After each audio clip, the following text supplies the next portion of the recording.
Ученые, биологи, океанологи, МЧС, ну, в общем, все просто все изучают и реагируют очень быстро.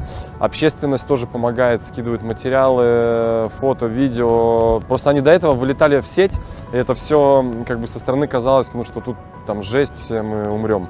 Вот. На данный момент ну, все притихло и рассматривается там несколько версий. Сейчас все слажено. Очень много людей на Камчатке, одни работают там, другие летают на катерах, ныряют. Ну, в общем, со стороны выглядит процесс, он грамотный и логически выстроен. Помогли нам в плане медицины, нас обследовать, это Росприроднадзор. Жалоб больше ни у кого нет, только на глаза остались. У кого-то еще не прошла сыпь на теле, с пищеварением все нормально, все.